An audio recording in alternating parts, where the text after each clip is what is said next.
Hi hello வணக்கம். நம்ம இந்த வீடியோல என்ன பார்க்க போறோம் அப்படின்னா கால்குலஸ், அதாவது டிஃபரன்சியேஷன், இன்டகிரேஷன், இதெல்லாம் வந்து நமக்கு மேக்ஸ்ல இருக்கும். மோஸ்ட்லி வந்து மனப்பாடம் பண்ணி படிச்சிருப்போம். அப்படின்னா என்னன்னே தெரிஞ்சிருக்காது. நான் உள்பட அப்படிதான் படிச்சோம். பட் அது வந்து ஆக்சுவலா அவ்வளவு ஒரு காம்ப்ளெக்ஸான விஷயமே கிடையாது. நார்மலா நமக்கு வந்து வேற சப்ஜெக்ட்ல படிப்போம். இப்போ ஒரு காஸ்டிங்லயோ இல்ல எக்கனாமிக்ஸ்லயோ நம்ம படிக்கிற விஷயத்தை வச்சு அதை ரிலேட் பண்ணி லிங்க் பண்ணி படிச்சோம் அப்படின்னு சொன்னா ஆக்சுவலா அது ரொம்ப ஈஸி தான். சோ இந்த வீடியோ நம்ம என்ன பார்க்க போறோம்னா நார்மலா ஒரு மார்ஜினல் காஸ்டிங் வீடியோன்னு வச்சுக்கலாம், காஸ்டிங் சம்பந்தமான மார்ஜினல் காஸ்டிங் சம்பந்தமான வீடியோன்னு வச்சுக்கலாம், ஆர் இத கால்குலஸ் மேக்ஸ் சம்பந்தமான வீடியோன்னு வச்சுக்கலாம். ரெண்டுத்தையுமே அட் டைம்ல பார்க்க போறோம். ரெண்டுமே வந்து ஒரே ரிசல்ட்டை தான் கொடுக்கும், ஒரே விஷயத்தை தான் பண்ணிட்டு இருக்கோம் அப்படின்றது இந்த வீடியோல வந்து நமக்கு கிளியரா தெரியும். ஓகேவா? சோ ஃபர்ஸ்ட் வந்து economics or marginal costing angle போறோம் அப்படின்னு சொன்னா, ஒரு பொருளை தயாரிக்கிறோம் அப்படின்னு சொன்னா ஜெனரலா 2 டைப்ஸ் ஆஃப் காஸ்ட் இருக்கும். ஒன்னு வந்து வேரியபிள் காஸ்ட், இன்னொன்னு வந்து பிக்ஸ்ட் காஸ்ட். வேரியபிள் காஸ்ட்னா என்ன அப்படின்னா வந்து அவுட்புட் மாற மாற அந்த காஸ்ட் டோட்டல் காஸ்ட் மாறும் அப்படின்னா அது வந்து வேரியபிள் காஸ்ட். பிக்ஸ்ட் காஸ்ட்னா என்ன அப்படின்னா வந்து அவுட்புட் எவ்வளவு இருந்தாலும் ஒரு குறிப்பிட்ட லெவல் வரைக்கும் அது எவ்வளவு இருந்தாலும் ஒரே மாதிரி தான் இருக்கும். ஃபார் எக்ஸாம்பிள் இப்போ வந்து ஒரு சின்ன ஹோட்டல் நடத்துறோம் அப்படின்னு சொன்னா அந்த ஹோட்டலுக்கு வந்து வாடகை அப்படின்னு கட்டுற மாதிரி இருக்கும். அந்த வாடகைன்றது நமக்கு வந்துட்டு பிக்ஸ்ட் காஸ்ட். ஏன்னா அந்த ஹோட்டல்ல எத்தனை இட்லி சுட்டு விற்கிறோம் அப்படின்றத பொறுத்து இந்த வாடகை ஒன்றும் மாற போறது இல்லை. அதே மாதிரி இப்போ அந்த குக்குக்கு தர சேலரி இதெல்லாம் வந்து மாசத்துக்கு இவ்வளவு தரணும் அப்படின்னு பிக்ஸ் ஆயிருக்கும். அப்ப இந்த மாதிரி எக்ஸ்பென்ஸ் எல்லாம் வந்து நம்ம வந்து பிக்ஸ்ட் எக்ஸ்பென்ஸ் சொல்லிடலாம். நீ வந்து எவ்வளவு இட்லி சுட முடியுதோ சுட்டுக்கோ வித்துக்கோ, ஆனா வந்து எனக்கு இந்த அமௌண்ட்டை கொடுத்துடணும் அப்படின்ற மாதிரி இருக்கிறது பிக்ஸ்ட் காஸ்ட். வேரியபிள் காஸ்ட்னா என்ன அப்படின்னா வந்து ஒரு இட்லி சுடுறதுக்கும் ஒரு இட்லிக்கு மாவு போடணும் அப்படின்ற மாதிரி இருக்குல்ல. அப்ப அந்த இட்லினா அதுக்கு வந்து சட்னி சாம்பார்லாம் செய்யணும்ல. அப்படின்னா வந்து அது வந்து எத்தனை இட்லி செஞ்சு விற்கிறோம் அப்படின்றத பேஸ் பண்ணி ஒரு இட்லிக்கும் இவ்வளவு காஸ்ட் ஆகுது அப்படின்ற மாதிரி, ஒரு இட்லி ஒரு தோசைக்கு அப்படின்ற மாதிரி இருக்கும் இல்லையா. அப்ப அதெல்லாம் வந்து வேரியபிள் காஸ்ட் அப்படின்ற மாதிரி இருக்கும். சோ ஜெனரலா பார்த்தா வேரியபிள் காஸ்ட் அப்படின்றது வந்து ஒரு யூனிட்டுக்கு அப்படின்னு பிக்ஸ் ஆயிருக்கும். அப்போ மொத்தமா எத்தனை யூனிட் சேருமோ அதோட மல்டிப்ளை பண்ணிட்டோம்னா டோட்டல் வேரியபிள் காஸ்ட் வந்துடும். பிக்ஸ் காஸ்ட்ன்றது ஆல்ரெடி வந்து டோட்டலுக்கே பிக்ஸ் ஆகி தான் இருக்கும். அப்படின்னா டோட்டல் வேரியபிள் காஸ்ட் வந்து மல்டிப்ளை பண்ணி எடுக்கிற மாதிரி இருக்கும். டோட்டல் பிக்ஸ் காஸ்ட்ன்றது அப்படியே எடுக்கிற மாதிரி இருக்கும். இது ரெண்டையும் ஆட் பண்ணா இது எனக்கு டோட்டல் காஸ்டா இருக்கும். சோ பேசிக்கலி நம்ம டோட்டல் காஸ்ட் எழுதணும் அப்படின்னா டோட்டல் காஸ்ட் எழுதணும் அப்படின்னா அதுக்குள்ள எனக்கு டோட்டல் வேரியபிள் காஸ்ட் இருக்கும் பிளஸ் டோட்டல் பிக்ஸ்ட் காஸ்ட் இருக்கும். கரெக்டா? இப்போ இத வந்து நம்ம ஒரு எக்ஸாம்பிள் என்ன பண்ணலாம்னா, நம்ம வந்து இட்லி கதையை விட்டுட்டு நம்ம வந்து வேற ஏதாவது ப்ரொடியூஸ் பண்றோம் அப்படின்னா வந்து அதுக்கு வந்து எனக்கு வேரியபிள் காஸ்ட் எவ்வளவு ஆகுதுன்னா ஒரு பொருள் செய்யறதுக்கு எனக்கு வந்து ரூபீஸ் 250 ஆகுதுன்னு வச்சுக்கோங்க. அத ஒரு ஃபேக்டரியில வச்சு நான் செய்யறேன் இல்லையா, அங்க ஆகுற பிக்ஸ்ட் காஸ்ட், அதாவது ரெண்ட் மாதிரி, ஃபேக்டரியோட ரெண்ட் மாதிரி, அது எவ்வளவு இருக்குன்னா வந்துட்டு 1 lakh per month இருக்குன்னு வச்சுக்கோங்க. ஓகேவா? அப்ப இந்த வேரியபிள் காஸ்ட் வந்து இது டோட்டல் வேரியபிள் காஸ்ட் இங்க எழுதிருக்குது. ஆனா இங்க இருந்து வந்து ஒரு யூனிட்டுக்கான வேரியபிள் காஸ்ட் per யூனிட். ஓகேவா? அப்ப டோட்டல் வேரியபிள் காஸ்டா இத மாத்தணும்னு சொன்னா என்ன பண்றது, அந்த மாசத்துல நீ எவ்வளவு ப்ரொடியூஸ் பண்ணியோ, எவ்வளவு குவாண்டிட்டி ப்ரொடியூஸ் பண்ணியோ அதோட மல்டிப்ளை பண்ணிட்டோம்னா நமக்கு டோட்டல் வேரியபிள் காஸ்ட் வரும். கரெக்டா இல்லையா?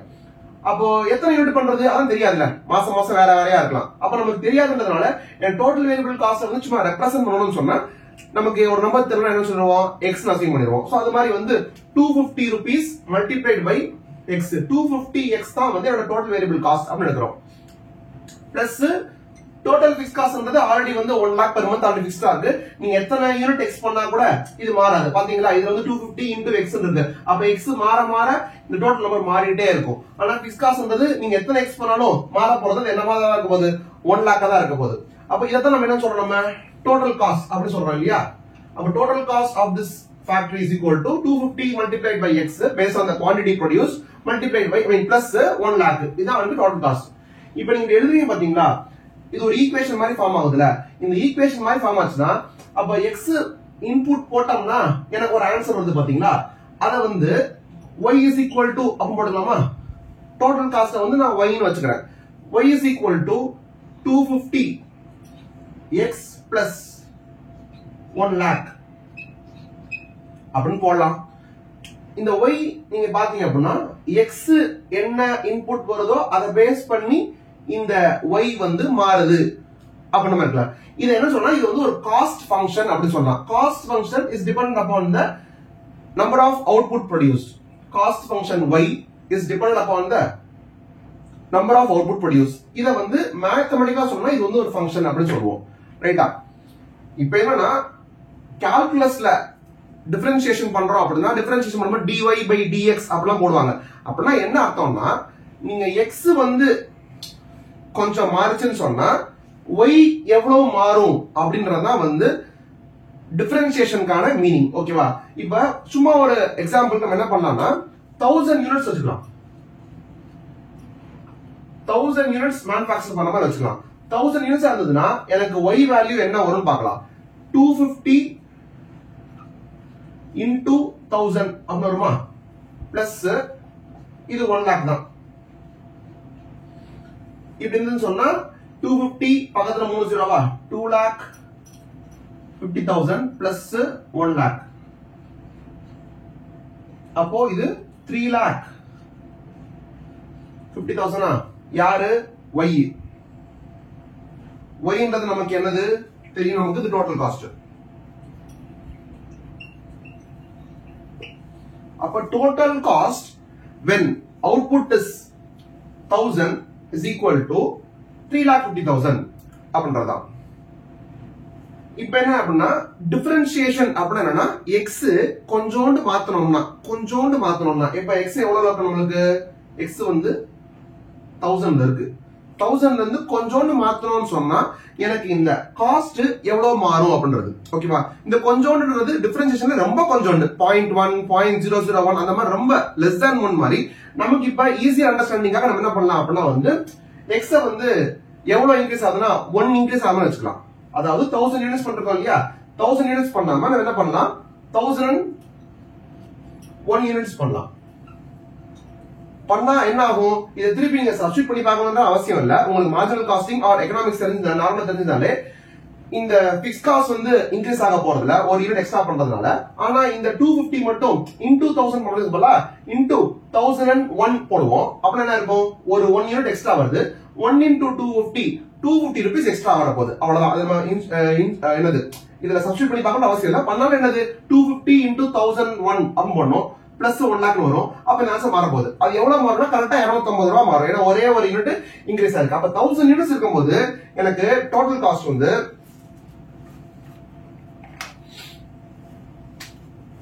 3,50,000 இருக்கு அப்படின்னு சொன்னா 1001 யூனிட்ஸ் எனக்கு எவ்வளவு ஆகும்னா 3,50,000 and 250 அப்படி மாறும். ஏன்னா இந்த ஜீரோக்கு பதிலா 1 போடுவோம். அப்ப 250 into 1001 நம்ம போட்டோம்னா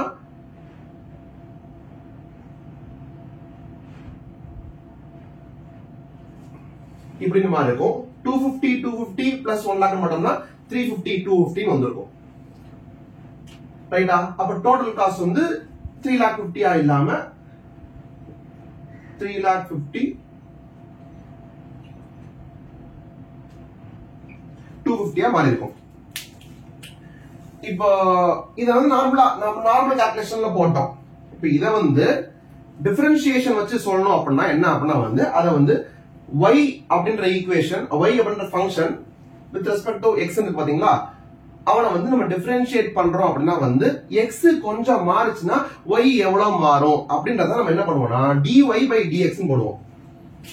dy by dx இதுக்கு என்ன மீனிங்னா x கொஞ்சம் மாறினா y எவ்வளவு மாறுறான் அப்படின்றதுக்கு அதுக்கு சில ரூல்ஸ் இருக்கு. அந்த ரூல்ஸுக்கும் லாஜிக் இருக்கு. நான் வந்து அந்த லாஜிக் நான் ஃபர்ஸ்ட் சொல்லிட்டு அதுக்கப்புறமா இதை நான் எழுதுறேன். இப்போ ஒரு ஸ்கொயர் இருக்குன்னு வச்சுக்கோங்க.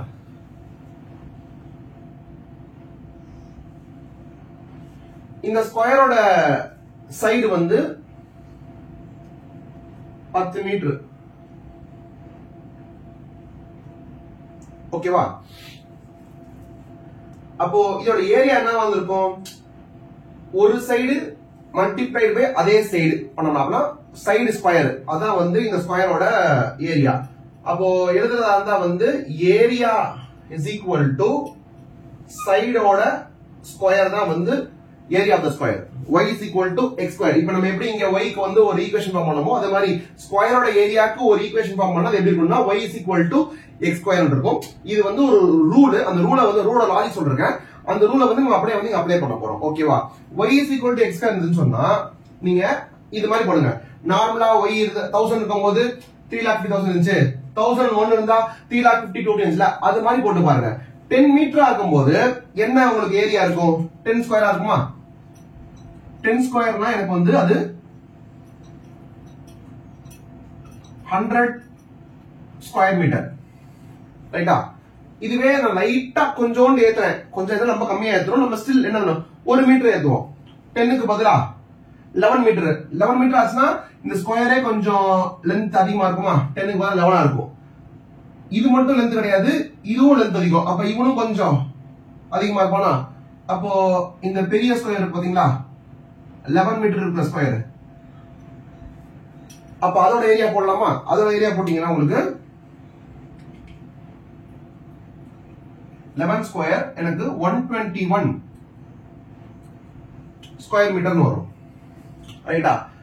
அப்ப இது என்னன்னா எக்ஸ் சைடு 1 மீட்டர் ஏத்துறதுனால ஏரியா எவ்வளவு ஏரி இருக்கு அப்படின்றத நான் என்ன சொல்றேன், டிஃபரன்சியேஷன் சொல்றேன்.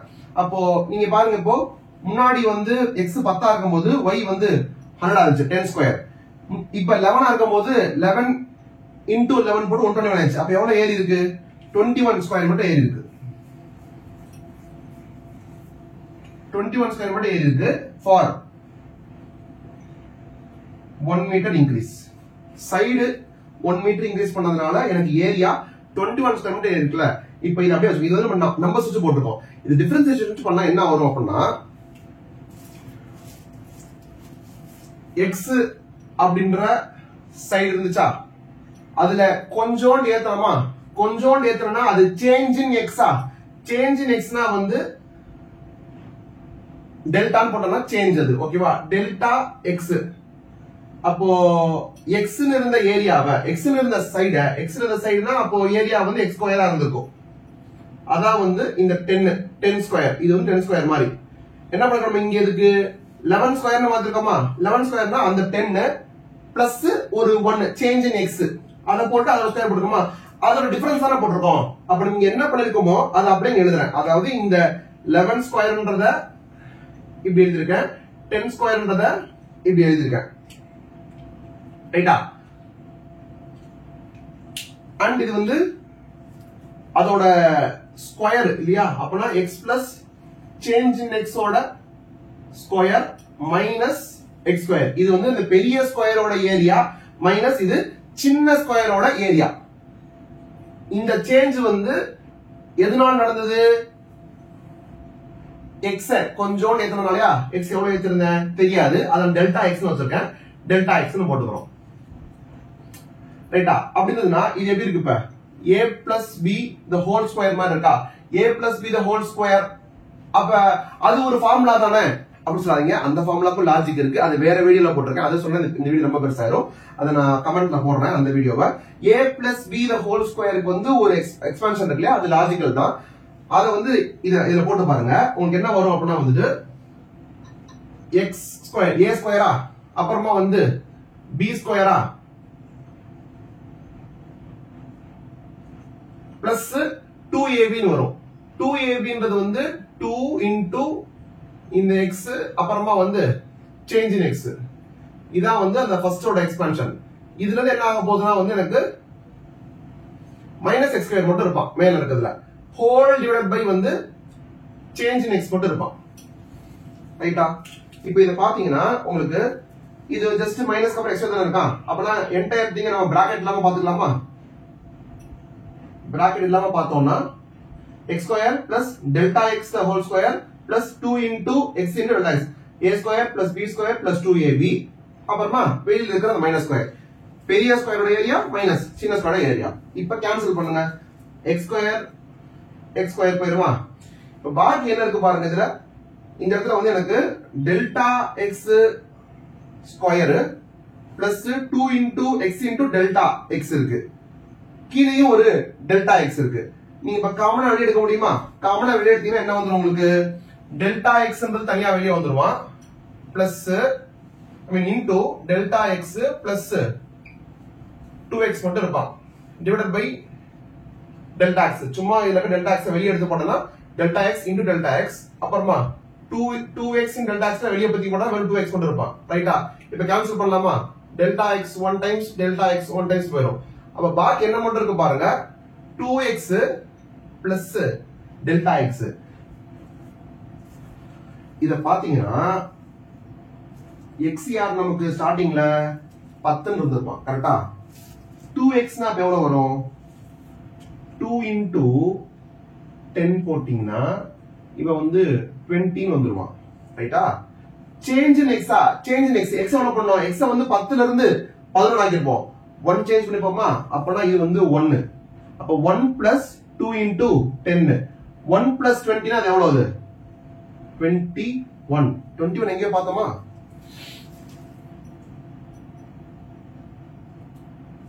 Welcome to Kirikalan's magic show.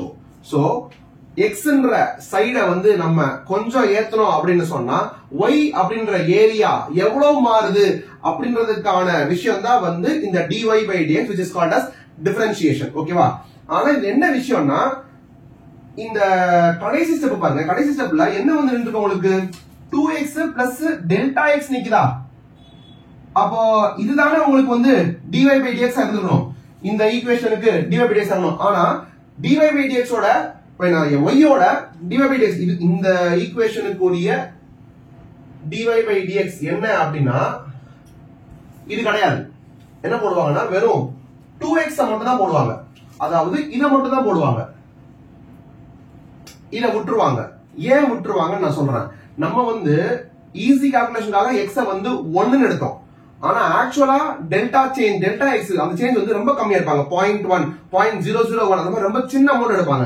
சின்ன அமௌண்ட் எடுத்தா அதை நீங்க ஆட் பண்ணாலும் பெரிய டிஃபரன்ஸே வராது. ரொம்ப சின்ன இப்போ 1ன்றதுனால அது 1 ஆட் ஆகுது ஒரு பெரிய நம்பர் அப்ப மாதிரி இருக்கு. ஆனா வந்து 0.1 0.001 அது போட்டாலும் ஒண்ணுதான் போடலாம் ஒண்ணுதான். அதனால என்ன பண்ணுவாங்கன்னா இந்த பார்ட்டை இக்னோர் பண்ணிடுவாங்க. என்ன மட்டும் தான் இருக்கும்? 2x மட்டும் தான் இருக்கும். 2x மட்டும் இருந்ததுன்னா 20 தான் வந்திருக்கும். அப்பனா உங்களுக்கு dy by dx வந்து 20 காட்டிருக்கும். ஆனா ரியல் சேஞ்ச் இன் ஏரியா வந்து 21 இருக்கும். ஆனா அப்ராக்ஸிமேட்லி கரெக்ட் ஆன்சர் ஆகுது. அதனால என்ன பண்ணிடுவாங்கன்னா இந்த டெல்டா x போர்ஷன் வந்து விட்டுருவாங்க. வெறும் 2x மட்டும் போடுவாங்க. அப்போ இப்ப பாருங்க x ஸ்கொயரை டிஃபரன்ஷியேட் பண்ணா 2x மட்டும் தான் கன்சிடர் பண்ண போறாங்கன்னா இதையும் பாருங்க எப்படி இருக்குன்னு. x ஸ்கொயரையும் அதாவது y வந்து x ஸ்கொயரா இருந்தா dy by dx வந்து எப்படி இருக்குன்றாங்க? 2x இருக்காங்க. இதையும் கம்பேர் பண்ணீங்கன்னா உங்களுக்கு என்ன தெரியுது? இந்த 2 மேல இருக்கிற 2 இருக்கு பாத்தீங்களா? இந்த மேல இருக்கிற 2 வந்து இப்படி முன்னாடி மல்டிப்ளை ஆன மாதிரி தெரியுது. ரைட்டா? அண்ட் மேல இருந்த 2 வந்து காண போயிடுச்சுன்னா அப்ப 0 ஆயிடுச்சா சொல்லக்கூடாது. 0 ஆகல. 0 ஆயிருந்தா வந்து x பவர் 0 ன்னு இருக்கும். x பவர் 0னா எனிதிங் பவர் 0 வந்து ஆன்சர் 1. ஏன் எனிதிங் பவர் 0 1? அதுக்கு வேற வீடியோ இருக்கு, அதை போய் பாருங்க. எனிதிங் பவர் 0 வந்து 1. அப்ப இங்க x இருக்குன்னா அப்ப மேல இருக்கிறது வந்து 0 கிடையாது. மேல வந்து 1 இருக்குன்னு அர்த்தம். அப்ப 2 இருக்கிற இடத்துல 2 வந்து ஃப்ரண்ட்ல தூக்கி போட்டு 2 இருந்த இடத்துல யார் வந்துட்டா? 1 வந்துட்டா. அப்ப 2ல இருந்து 1 கம்மி ஆயிடுச்சு. அப்ப இத நீங்க ஒரு ஃபார்மேட் மாதிரி கொண்டு வரணும் அப்படின்னு சொன்னா y is equal to x power n இருந்ததுன்னா dy by dx வந்து n முன்னாடி வந்துருமா? மல்டிப்ளிகேஷன்ல x இருக்குமா? மேல வந்து பவர் n இங்க 2 இருந்ததுன்னா 2 என்ன இருக்கு? 1 மைனஸ் இருக்கா? அப்பனா வந்து n minus 1 ன்னு வரும். இது வந்து ஒரு ரூல். டிஃபரன்ஷியேஷனோட ஃபர்ஸ்ட் ரூல் வந்து பவர்ல இருந்ததுன்னு சொன்னா பவர்ல இருக்கிறத முன்னாடி தூக்கி போட்டுட்டு பவர்ல வந்து -1 ஆகணும் அப்படின்றது dy by dx equal n into x power n minus 1 அப்படின்றது ஒரு ரூல். கிளியரா? இப்போ நம்ம இவ்வளவு நேரம் பார்த்து பூராமே வந்துட்டு டிஃபரன்ஷியேஷனோட ஃபர்ஸ்ட் ரூல். ஓகேவா? இந்த ரூலை எது நம்ம சொல்றேன்னு கேட்டா அந்த ரூலை நம்ம இங்க அப்ளை பண்ண போறோம். இங்க அப்ளை பண்ணீங்கன்னா நம்ம என்ன சிச்சுவேஷன்ல இருந்தோம்? இங்க இருந்தோம். இந்த ஈக்குவேஷன்லாம் ஃபார்ம் பண்ணிருந்தோம். கரெக்ட்டா? இந்த ஈக்குவேஷன்ல y is equal to 250x plus 1 lakh அப்படின்னு இருக்கு. அந்த இடத்துல பாத்தீங்கன்னா y ன்றவன் இருக்கான், x ன்றவன் உள்ள இருக்கான். அப்பனா dy by dx போட முடியும். dy by dx என்னது? x ஒன்னே சேஞ்ச் ஆச்சுன்னா y எவ்வளவு சேஞ்ச் ஆகும் அப்படின்றது. அப்ப பாருங்க இந்த இடத்துல x இருக்கு. x ஸ்கொயர் இருந்தா 2 முன்னாடி வந்து 2 - 1 ஆகி அது 2x ஆகும். இங்க இருக்கிறதே x பவர் 1 தான். அப்படின்னா என்ன ஆகும்? இதை டிவைட் பை x பண்ணோம்னா 1 முன்னாடி வந்து x ஓட பவர்ல 1 மைனஸ் 1 ஆயிரும். இதுக்கு என்ன மீனிங்? 1 இன்டூ x பவர் 0 வரும். இப்பதான் சொன்னேன் எனிதிங் பவர் 0 வந்து 1. அப்போ 1 இன்டூ 1 ஆயிரும், which is nothing but 1 தான். அப்போ இந்த xன்றது டிஃபரன்ஷியேட் ஆகும்போது வெறும் 1 ஆயிரும். ரைட்டா? 250 இன்டூ 1 போட்டோம்னா 215 வந்துடும். ரைட்டா? கேர்ஃபுல்லா இருங்க. இந்த 1 லாக்ல எக்ஸே கிடையாது. எக்ஸே இல்லனா, எக்ஸ் இருந்தாதான் அவன் டிஃபரன்ஷியேட் ஆகி ஏதாவது வருவான். இந்த 1 லாக்ல எக்ஸே கிடையாது. அப்பனா இந்த டேர்ம் மொத்தமா காணா போயிருவான். அப்படின்றது டிஃபரன்சியேஷன் பண்றது. ஏன்றதுக்கு லாஜிக் என்ன அப்படின்னா, இப்ப நம்ம என்ன பார்த்துட்டு இருக்கோம்? ஒரு யூனிட் எக்ஸ்ட்ரா ப்ரொடியூஸ் பண்ணோம்னா, ஒரு எக்ஸ் எக்ஸ்ட்ரா பண்ணோம்னா எனக்கு எவ்வளவு வந்து எனக்கு காஸ்ட் சேஞ்ச் ஆகும் பார்த்துட்டு இருக்கேன். ஒரு யூனிட் எக்ஸ்ட்ராவா நான் ப்ரொடியூஸ் பண்ணனா எனக்கு பிக்ஸ்ட் காஸ்ட் மாறுமா மாறாத? மாறாது, அப்படியே இருக்கும். ஆனா வேரியபிள் காஸ்ட் மட்டும் மாறும். எவ்வளவு மாறும்? கரெக்டா 250 மட்டும் மாறும். அதனாலதான் இந்த எக்ஸ் அப்படியே காணா போய் வெறும் 250 மட்டும் வந்து நிப்பான். dy by dx 250 மட்டும் வந்து நிப்பான். இந்த 1 லாக் வந்து மொத்தமா இந்த எல்லாமே காணா போயிருவான். டிஃபரன்சியேஷனோட ரூல் அது. அது லாஜிக்கலா பாத்தீங்கன்னா 1 லாக் வந்து பிக்ஸ்ட் காஸ்ட், ஒரே ஒரு எக்ஸ்ட்ரா ப்ரொடியூஸ் பண்றதுனால அது மாற போறதே இல்ல. அது அந்த ஒய்ல வந்து இந்த ஆள் வந்து லிங்க் ஆகவே இல்ல இன் டர்ம்ஸ் ஆஃப் எக்ஸ். அதனால இவன் இருக்கவே மாட்டான். அப்பனா இதோட dy by dx என்ன அப்படின்னா வந்துட்டு வெறும் 250 தான். அப்போ இது என்ன மாதிரி இருக்கு? 1000 யூனிட்ஸ் பண்ணிட்டு இருக்கும் போது 1001 யூனிட் பண்ணீங்கன்னா அந்த ஒரு எக்ஸ்ட்ரா யூனிட்டுக்கு ஆகிற காஸ்ட் மாதிரி இருக்கா? 1 அடிஷனல் யூனிட்டுக்கு ஆகிற காஸ்ட்னா அதுக்கு நமக்கு என்ன பேர் நமக்கு தெரியும்? மார்ஜினல் காஸ்டிங்ல it is called as marginal cost. Marginal காஸ்ட்னா 1 அடிஷனல் யூனிட் நீ ப்ரொடியூஸ் பண்றனா அதுக்கு எவ்வளவு காஸ்ட் ஆகும்ன்றது பேரு மார்ஜினல் காஸ்ட். அப்ப சொல்லுங்க, காஸ்ட் ஈக்குவேஷன் இது, காஸ்ட் ஈக்குவேஷன் இது, அதை டிஃபரன்ஷியேட் பண்ணா இது வருதுன்னா அப்ப இது என்னவா இருக்கும்? காஸ்ட் ஈக்குவேஷனை ஒன் டைம் நீங்க டிஃபரன்ஷியேட் பண்ணீங்க அப்படின்னு சொன்னா you will get the marginal cost equation. marginal cost equation. marginal cost equation 250. அங்க x கிடையாது. marginal cost என்ன? ஒரு யூனிட் எக்ஸ்ட்ரா பண்ணா எவ்வளவு ஆகும்ன்றது. dy by dx என்ன? ஒரு யூனிட் எக்ஸ்ட்ரா ப்ரொடியூஸ் பண்ணீங்கன்னா 250 ஆகும். அவ்வளவுதான். அப்ப காஸ்ட் ஈக்குவேஷனை ஃபார்ம் பண்ணிட்டு அதை ஒரு வாட்டி டிஃபரன்ஷியேட் பண்ணீங்கன்னா என்ன வருதோ அதான் வந்து உங்களுக்கு மார்ஜினல் காஸ்ட். இது வந்து டிஃபரன்ஷியேஷன். இன்டகிரேஷன்னா என்ன அப்படின்னா வந்து இந்த ப்ராசஸோட உல்டா தான் வந்து இன்டகிரேஷன். இப்ப என்ன பண்றோம்? நம்ம காஸ்ட் ஈக்குவேஷனை ஃபார்ம் பண்ணிட்டு அது ஒரு எக்ஸ் இன்க்ரீஸ் ஆச்சுன்னா என்ன ஆகும்னு பார்த்தோம் பாத்தீங்களா? அது பண்ணனால டிஃபரன்ஷியேஷன் பண்ணோம். அப்ப நமக்கு இப்படி வந்துச்சு. இன்டகிரேஷன்னா லிட்டரலி இதோட ரிவர்ஸ். அதாவது இதை கொடுத்திருப்பாங்க, இதை கொடுத்திருப்பாங்க. அப்பதான் உங்களுக்கு மார்ஜினல் காஸ்ட் வந்து 250 சொல்லிருப்பாங்க. அப்ப உங்களுக்கு கையில இருக்குது என்னன்னா dy by dx தான் உங்க கையில இருக்கு. இது வந்து காஸ்ட் ஈக்குவேஷன், இதுவும் காஸ்ட் ஈக்குவேஷன். இது ரெண்டுத்தோட டிஃபரன்ஸ் வந்து 250. அந்த 250 தான் இது dy by dx. இத வச்சுக்கிட்டு உங்கள காஸ்ட் ஈக்குவேஷன் கண்டுபிடிக்க சொல்லுவாங்க. காஸ்ட் ஈக்குவேஷன் கண்டுபிடிக்கணும்னா இந்த ப்ராசஸ் ஒன்னு பண்ண பாத்தீங்களா? இந்த ரூல் அப்ளை பண்ண பாத்தீங்களா? x பவர் n இருந்ததுன்னா n முன்னாடி தூக்கி போட்டு n ல இருந்து 1 மைனஸ் பண்ணி வந்து பாத்தீங்களா? அந்த ப்ராசஸ அப்படியே உல்டாவா பண்ணணும். உல்டாவா பண்றதுன்னா இங்க 250ல வந்து யாரே இல்ல, x இல்ல. x இல்லன்னு சொன்னா நீ இன்டகிரேட் பண்ணும்போது x வந்துருவான்.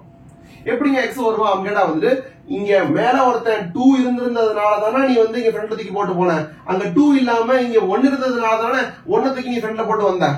1 தூக்கி நீ ஃப்ரண்ட்ல போட்டு இங்க -1 ஆகி வந்துச்சு. அப்ப நீ இப்ப என்ன பண்ணணும்னா இந்த 250 என்ன பண்ணணும்னா 250 ஓகேவா x அது ரைட். x வந்து பவர் வந்து 0ல இருக்கு இல்லையா? 0ல தான் இருக்கு. என்ன பண்ணணும்னா 0 +1 போடணும். இருக்கிற பவர் வந்து 0 பவர். அதுல இருந்து நீ ஒரு பவர் ஆட் பண்ணு. அங்க எப்படி மைனஸ் பண்ணி கீழே கொண்டு வந்தியோ இங்க ஆட் பண்ணி மேல போடும். 0 +1 வந்துரும். டிவைடட் பை இங்க என்ன பவர்ல இருக்கோ அத நீ கீழேயும் போடணும். ஏன்னா நீ x பவர் என்ன வச்சிருக்கும் போது அங்க இருந்து என்ன தூக்கி போட்டியா? என்ன தூக்கி போட்டா வந்து உனக்கு இந்த x க்கு முன்னாடி ஒரு நம்பர் இருந்திருக்கணுமா? அந்த நம்பர் ஏன் காணாம போச்சு? இங்க வந்து அப்படி ஒண்ணுமே இல்லையா? வெறும் 250 மட்டும் தான் கேட்டா அவன் ஆக்சுவலா இருக்கான். இந்த x க்கு முன்னாடி ஒரு 1 இருக்கான். நீங்க இந்த இடத்த ஃபோக்கஸ் பண்ணா உங்களுக்கு புரியும். x பவர் 1 வந்து நம்ம என்ன போட்டுறோம்? நம்ம 1 into x into 1 minus 1 போட்டுறோம் நம்ம. அப்ப இங்க 1 இருக்கான். அப்போ அந்த ஆளு வந்து அங்க இருந்து கொண்டு வந்த 1. அப்ப கீழ இருந்து போகும்போது அவன் டிவைட் ஆனாதான் அவன் காணாம இருப்பான். அவன் ஏன் காணாம இருக்கான்? 1ன்றதுனால எழுதணும் நம்ம, அவ்வளவுதான். அப்ப இங்க வந்து அந்த 0 to 1 இங்க பண்ணதோட லிட்டரல் ரிவர்ஸ். இந்த பாயிண்ட் உங்களுக்கு புரியணும் பரவாயில்ல, ஒண்ணுமே இல்ல. இங்க என்ன பண்ணிருக்கோம், எக்ஸ் பவர் என்னன்னா என்ன முன்னாடி போட்டு எக்ஸ் பவர் n மைனஸ் 1 போட்டோமே. இதோட ரிவர்ஸ் என்ன அப்படின்னா வந்து இருக்கிற நம்பர்ல இருந்து எக்ஸ் பவர் இப்ப வந்து இப்படி 250 நாளே நான் எப்படி பாப்பேன்னா அது 250 வந்து எக்ஸ் பவர் 0 இருக்குன்னு அர்த்தம். அதனால அது 1 காணாம போயிருக்குன்னு அர்த்தம். அப்ப எக்ஸ் பவர் 0 இருக்கா, பவர்ல வந்து 0 பிளஸ் 1 போடு. அதே 0 பிளஸ் 1 வந்து கீழேயும் போடும். 0 பிளஸ் 1 அது வந்து வெறும் 1 தான். அப்புறம் டிவைட் பண்றது வேல்யூவே இல்ல. அப்ப என்ன ஆகுது ஆன்சர் உனக்கு 250x னு வந்துரும். அப்ப இந்த dy by dx வச்சுட்டு நீ காஸ்ட் ஈக்குவேஷன் ஃபார்ம் பண்றதா இருந்தா y is equal to இதோட இன்டகிரேஷனை போடணும். இதோட இன்டகிரேஷன் என்னது 250 ஓட இன்டகிரேஷன் வந்து 250x னு வரும். இப்ப சொல்லுங்க பிளஸ் பிக்ஸ் காஸ்ட் போடணும். ஆனா அது உங்களுக்கு தெரியாது. இப்ப நான் இந்த இன்ஃபர்மேஷன் ஃபுல்லா கொடுத்துட்டு அங்க இருந்து டிஃபரன்ஷியேட் பண்ணி வந்ததுனால இப்போ இன்ஃபர்மேஷன் இருக்கு. ஆனா வெறும் dy by dx மட்டுமே கொடுத்துட்டு அது 250 கொடுத்தேன்னா உங்களுக்கு என்ன தெரியும், மார்ஜினல் காஸ்ட் 250, ஒரு யூனிட் எக்ஸ்ட்ரா படிச்சா 250 ஆகுன்ற பாயிண்ட் தான் தெரியும். பிக்ஸ் காஸ்ட் எவ்வளவு இருந்திருக்கும் அப்படின்றதே உங்களுக்கு தெரியாது. அப்ப 250x பிளஸ் எதுவுமே உங்களால போட முடியாது. ஆனா ஏதோ ஒண்ணு இருக்கும், பிக்ஸ் காஸ்ட் அதுன்னு தெரியும். அப்ப ஏதோ ஒரு நம்பர் இருந்திருக்கும்பா. ஆனா அந்த நம்பர் வந்து டிஃபரன்ஷியேஷன் பண்ணும்போது அது காணாம போயிருக்கும்பா. ஆனா இப்ப இன்டகிரேஷன் பண்ணும்போது அந்த நம்பர் எவ்வளவுன்றது எனக்கு தெரியாது. நீ சொன்னதான் தெரியும். எனக்கு சொல்லாத வரைக்கும் ஏதோ ஒரு நம்பர், ஆனா என்னால அக்யூரேட்டா போட முடியாது. அப்படின்றதுனாலதான் 250x பிளஸ் c ஒரு கான்ஸ்டன்ட் பண்ணும். இன்டகிரேஷன் பண்ணும்போது நீங்க ஸ்கூல்ல படிச்சீங்கன்னா ஞாபகம் இருக்கும், டிஃபரன்சியேஷன் பண்ணிட்டு அதை திருப்பி இன்டகிரேட் பண்ணும்போது ஒரு கான்ஸ்டன்ட் ஆட் பண்ணணும்னு சொல்லுவாங்க. ஏன் கான்ஸ்டன்ட்னா இன்டகிரேஷன் பண்ணும்போது பிளஸ் c போடணும்பா அப்படின்னு சொல்லிருப்பாங்க. ஏன் அதை போடணும் அப்படின்னா வந்து ஒரு நம்பர் காணாமையே போயிருக்கும் நம்ம டிஃபரன்சியேஷன் பண்ணும்போது அதுல எக்ஸ் இல்லனா. அப்ப எக்ஸ் இல்லாதனால காணாம போயிட்டான்னு சொல்லிட்டா அந்த நம்பர் நம்மளுக்கு டிஃபரன்சியேஷன் பண்ண ஆன்சர்ல இருக்காது. அப்ப இதை வச்சு நீ இன்டகிரேட் பண்ணனும்னு சொன்னா உனக்கு 250 ல இருந்து 250x போட முடியும் உன்னால ரூல் அப்ளை பண்ணி ஆர் லாஜிக் வச்சு. ஆனா பக்கத்துல எவ்வளவு பிக்ஸ் காஸ்ட் இருப்பான்னு தெரியவே தெரியாது. அந்த பிக்ஸ் காஸ்ட் 5 lakhs இருந்திருக்கலாம், 10,000 இருந்திருக்கலாம், 1 lakh இருந்திருக்கலாம், இல்லாட்டா அவனுக்கு பிக்ஸ் காஸ்ட் இல்லாம இருந்திருக்கலாம். ஏதோ ஒரு நம்பர் இருந்திருப்பான், ஆனா எவ்வளவு நம்பர் தெரியாது. அப்படின்றதுனால you have to add a constant. அதை ரெப்ரசன்ட் பண்றதுக்கு ஒரு c ன்னு போடுவோம். சோ உங்களுக்கு இதுல டோட்டல் காஸ்ட் ஈக்குவேஷனை டிஃபரன்ஷியேட் பண்ணா you will get marginal cost. Marginal காஸ்டோட வந்து இன்டகிரேட் பண்ணா you will get total cost. அப்ப ஆவரேஜ் காஸ்ட்னா வந்து you have to divide by x. ஏன்னா டோட்டல் காஸ்ட் எனக்கு 3,50,000 வந்துச்சா, எத்தனை யூனிட்டுக்கு 1000 யூனிட்டுக்கு. அப்ப 3,50,000 டிவைட் பை 1000 போட்டா 350 வருமா. அப்பனா இந்த ஈக்குவேஷன் இருக்கு பாத்தீங்களா, டோட்டல் காஸ்ட் ஈக்குவேஷன் பாத்தீங்களா, இத நீங்க டிவைட் பை x ன்னு போட்டீங்கன்னு வெச்சுக்கோங்களேன். டிவைட் பை போட்டா என்ன ஆயிரும், 250x ல டிவைட் பை x போட்டா x போயிடும், 250 மட்டும் இருப்பான். 1 lakh ல வந்து டிவைட் பை x போட்டீங்கன்னா அந்த x எத்தனையா இருக்கானோ அதை பேஸ் பண்ணி இந்த நம்பர் மாறும். நம்ம எக்ஸாம்பிள்ல எத்தனை யூஸ் பண்றோம், 1000 யூஸ் பண்றோம். அப்பனா 1 lakh ல 1000 டிவைட் பண்ணோம் அப்படின்னு சொன்னா 3 0 போயிடும், ஒரு 100 ரூபாய் மட்டும் இருக்கும். இங்க 250 இருப்பான், அங்க 100 இருப்பான், ஆட் பண்ணா 350 வந்துரும். 3,50,000 டிவைட் பை 1000 போட்டா 350. இத்துடன் இந்த வீடியோவை முடித்துக் கொள்கிறேன். ஏதாவது மார்ஜினல் காஸ்டிங்லயோ இல்ல கால்குலஸ்லயோ புதுசா லேர்ன் பண்ணீங்க அப்படின்னா லைக் பண்ணுங்க, ஷேர் பண்ணுங்க, சப்ஸ்கிரைப் பண்ணுங்க. தேங்க்யூ.